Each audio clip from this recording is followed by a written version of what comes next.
people start to realize our differences aren't as big as they seem. I couldn't really understand the magnitude of what was going on. I know a lot of people were affected. You know, it's still that divide. From the All Indiana Podcast Network and Wish TV, this is Our City, Our Voice. You look a lot different at it. Everybody was kind of spinning about what it was and what was happening. Everything's changed.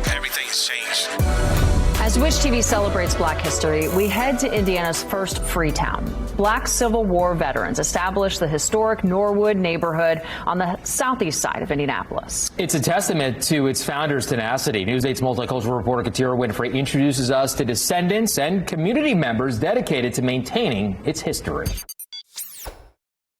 What can 160 years of experience teach you about the future? A lot. Especially when it comes to protecting what matters. At Pacific Life, we've helped people and businesses confidently embrace the future with life insurance, retirement income, and employee benefits. With strategies built on strength and trust, and a promise to be here for you today and tomorrow. Ask a financial professional how Pacific Life can help you today. Pacific Life Insurance Company, Omaha, Nebraska, and in New York. Pacific Life and Annuity, Phoenix, Arizona. When Black Civil War veterans and freedmen founded Norwood in 1860, it carved out a safe space in the city near Fountain Square, and it stayed a self-maintaining town until the 1970s. Today, descendants still remain, sharing the history, hoping to hold on to the legacy. Freedmen were the first to walk the streets of Norwood, the legacy of it still rooted deep into the foundation. My life, whole life. At 93 years old, Flanora Frazier knows. Her grandfather, Sidney Pennick, was one of them. He was in the war and things. I've heard my grandmother talk about that. He joined the Civil War in an effort to help free his mother from slavery, eventually moving to Norwood and founding its first church, Pennick Chapel AME Zion Church. It's hard to imagine.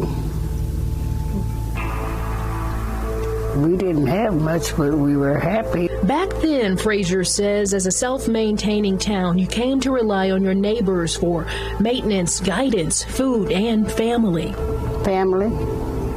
Every house was a part of your family, even though they not really kin, but that was the attitude. She's one of the early puzzle pieces holding it all together, sharing what she knows with those here now, like Norwood Neighborhood Association President Brenda McAtee. Flanora Frazier gave me all the docs. It's more than this, but I just organized. But she gave me this.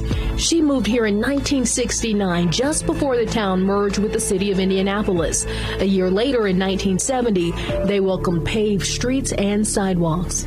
We have had our turn, and thank God that he's keeping us here, but we want to get this done to let the kids know, just like we're doing with this old history back when, we want them to know coming forward.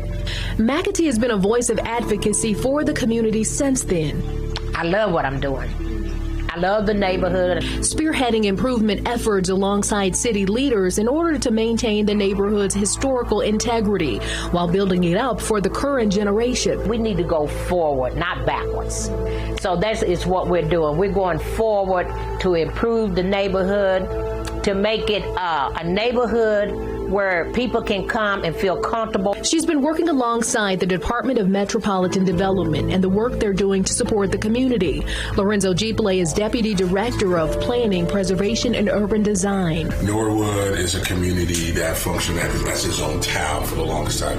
The histories of Black and brown communities, Giple says, doesn't get the attention it deserves. But those stories are an important part of the fabric of Indianapolis. Indianapolis, we know this for a fact, Indianapolis, and we believe also that Indiana only Freetown. Applauding the tenacity of communities like this that grew despite the challenges of the day. It was folks essentially saying, well, you don't want us, so we're going to take care of ourselves. But as the city grew, right, the resources became very, very limited, and it became to a point where you need access to us and we need access to you. Working closely with people like McAtee, they've worked to expand protections through historical designations to limit what people can do in terms of demolition, while also supporting affordable housing options. A major concern as nearby Fountain Square is seeing growing displacement and gentrification.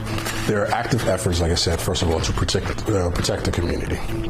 That is our number one priority. That is the number one thing that the community has asked for. McAtee says the community has always been the focus, so the decisions that are made together. I've always felt that this is a very rich neighborhood. And she's hopeful to see what's next. As for Frazier, she knows the history and can be their guide. Well, if you don't know where you came from, you might repeat it. And the Neighborhood Association is finalizing plans to establish a new community center to expand access to resources and recreation. Discover more at wishtv.com. And when you follow Wish TV on Facebook, check out more podcasts from the All Indiana Podcast Network now at allindianapodcastnetwork.com.